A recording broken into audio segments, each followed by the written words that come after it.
Ladies and gentlemen, good evening, and thank you all for coming to this exhibition. I would like to thank the University Museum and Art Gallery of the University of Hong Kong for this wonderful exhibition. Without the leadership of Dr. Florian North and the dedication of his colleagues, this would not be possible. I would also like to thank the Hong Kong University Museum Society Endowment Fund for its support.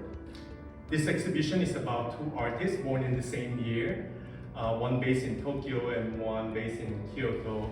They took very different paths, but end up being the titans in the printmaking world. There is one person that links both of them to me, that is Noda Tetsuya, which the University Museum and Art Gallery had a show 2 years ago. Nakabayashi is a classmate of Noda, and they're still very, very good friends right now. And I would like to take this opportunity to thank him and his wife, Dorit Bartour, for helping facilitating the communication. Nakabayashi doesn't read his email as much as I want to. So they will just... He's 87. Yeah, he's 87. And while I'm chatting away with Dorit, he would say, wait a minute. And then the next thing I know, there's a response to my inquiry about something. So I would like to thank them. My first Nakabayashi was a fairly small work, Transposition Ground, 1986, number 2, somewhere there. And when it arrived, I was blown away by the texture and intensity of the color. And within that same month, I collected 5 more. It was a fairly, I collected Nakabayashi compulsively within a very short period of time. And I think that I attribute that to his depth of study of one singular theme, and that is nothing can escape from decay. On the other hand,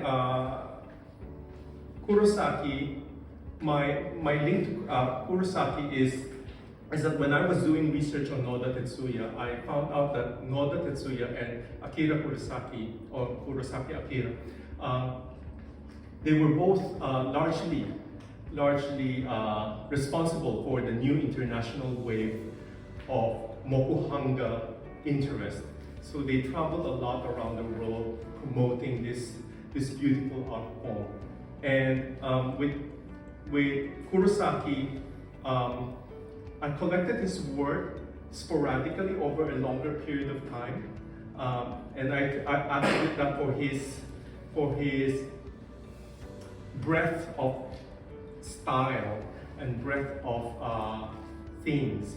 Sometimes I still remember looking at the work and being very, very surprised that it is a work by Kurosaki, because it's just very different from the previous work that I've seen. And at this moment, I would like to thank Ms. Monica Berthe for her help in facilitating some of the inquiries. In fact, I'm sorry, I have a message from Monica Berthe.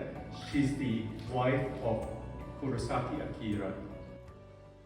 So, as Kurosaki Akira's wife sitting here in Kyoto, Japan, I can only guess what his message would have been if he were still with us.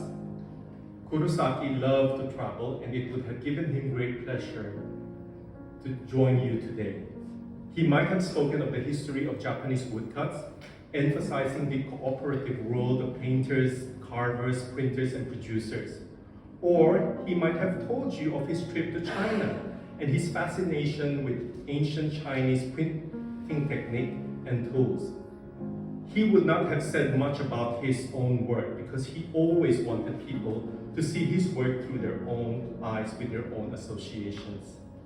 On the other hand, I can imagine him telling you with love of detail about the various pressing tools, from the palm of your hand to the straw mats on the floor.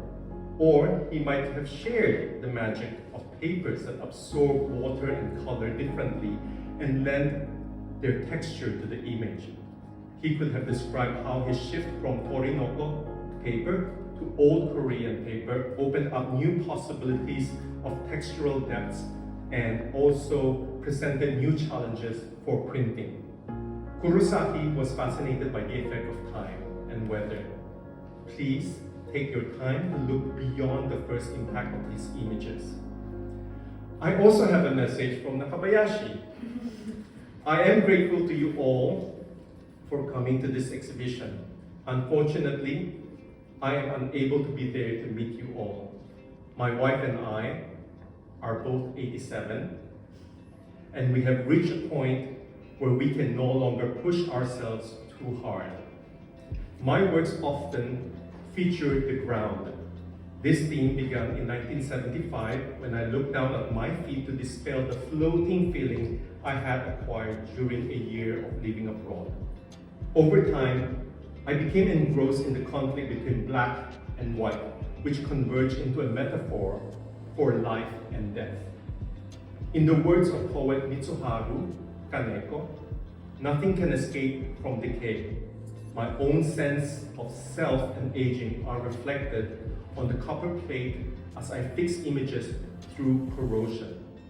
So once again, Ms. Monica Bette, Mr. Tadayoshi Nakabayashi, and I thank you all for coming.